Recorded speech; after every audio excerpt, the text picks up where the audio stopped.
ए डॉली सुन। हाँ जी दीदी। क्या ये फालतू के कामों में लगी रहती है सारा दिन? इनको छोड़ और चाइनीज बनाना सीख ले। क्यों दीदी? संडे को मुंबई से दीदी जी आ रहे हैं बच्चों के साथ।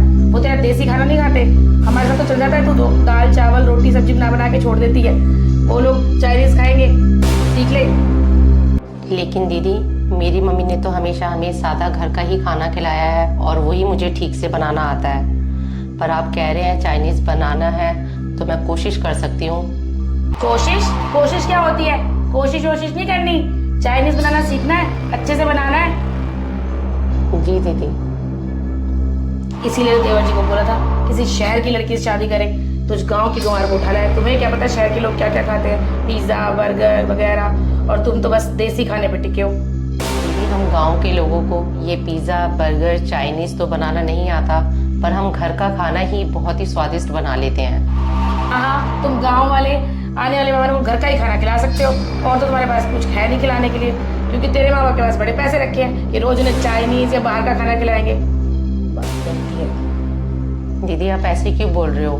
मैं ज़रूर गांव के एक गरीब परिवार से हूँ, पर इसमें मेरी क्या गलती है? अरे भाई, गलती तूने नहीं, गलती तो हमने कर दी है जो तुझ गांव की गरीब को हम घर में उठा के ले आए। तुम गांव की लड़कियों का यही तो सपना होता है, शहर के लड़कों को फंसाओ और उनसे शादी कर लो, लालची कहीं के।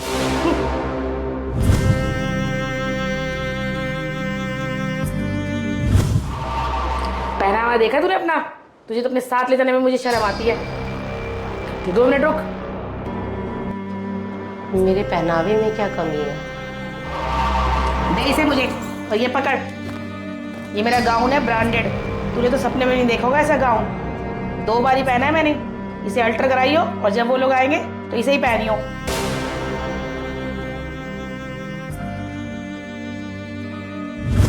साड़ी देखी तूने अपनी?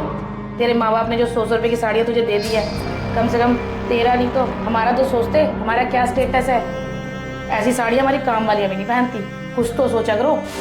और सुनो, जब जिया जी और आएंगे तो यही कपड़े पहन के रखने तुझे, कोई और ये अपने सादे कपड़े पहन के वक्त उनके सामने मत आ जाइयो। दीदी, मेरे कपड़े सस्ते साधारण ज़रूर है, पर मेरे कपड़ों में सादगी है और इज्जत है। मेरे माँ बाप ने हमें अच्छे संस्कार दिए हैं और किसी को नीचा दिखाना तो कभी सिखाया ही नहीं है।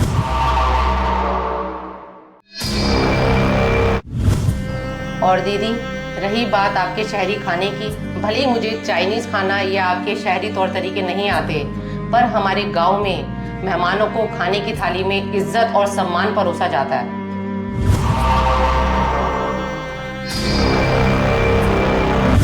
और दीदी, आप क्या कह रहे थे कि हम शहरी लड़कियों को लालच रहता है कि हम शहर के लड़कों के साथ शादी करेंगे और हम अमीर हो जाएंगे। दीदी, ये रिश्ता आप लोगों की तरफ से आया था और आपको बहुत अच्छे से पता है, हमारी शादी से ठीक 1 महीने पहले ही राजीव का कार एक्सीडेंट हो गया था, जिसमें कि उन्होंने अपनी दोनों टांगें खो दी थी। अगर मैं चाहती तो मैं इस शादी से मना भी कर सकती थी। दीदी, ये है मेरे माँ बाप के संस्कार। और दीदी, आपको एक बात और बता दूँ, हम गांव वाले बिल्कुल भी लालची नहीं होते। अगर हम लालची होते ना तो मैं इस शादी से मना कर देती। मैंने सिर्फ और सिर्फ राजीव का नेचर देखा है, इसलिए मैंने शादी से मना नहीं किया। राजीव, आप?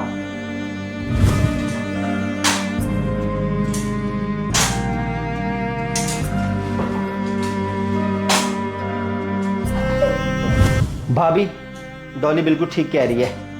भाभी, डॉली गरीब परिवार से ज़रूर है, लेकिन इसके माँ बाप ने इसको बहुत अच्छे संस्कार दिए हैं। मेरे अपाहिज होने के बावजूद इसने शादी से मना नहीं किया। ये चाहती तो इस शादी से मना भी कर सकती थी। हालांकि मैंने इसे बोला भी था कि मुझे अपाहिज से शादी करके तुम्हारी ज़िंदगी ख़राब हो जाएगी, लेकिन इसने मेरा साथ नहीं छोड़ा। दिन रात मेरी सेवा करती है।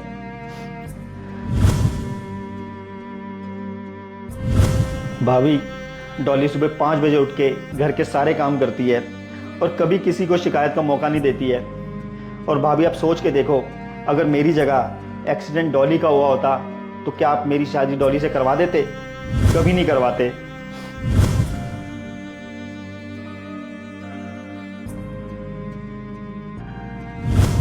भाभी, आज के दौर में कोई भी लड़की किसी भी अपाहिज लड़के से शादी नहीं करती, और शादी के बाद से डॉली ने कभी भी कोई डिमांड नहीं की और ना ही कभी कोई पैसा मांगा।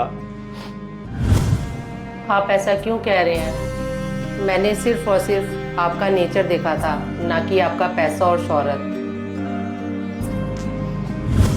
देखा भाभी, ये हैं डॉली के संस्कार।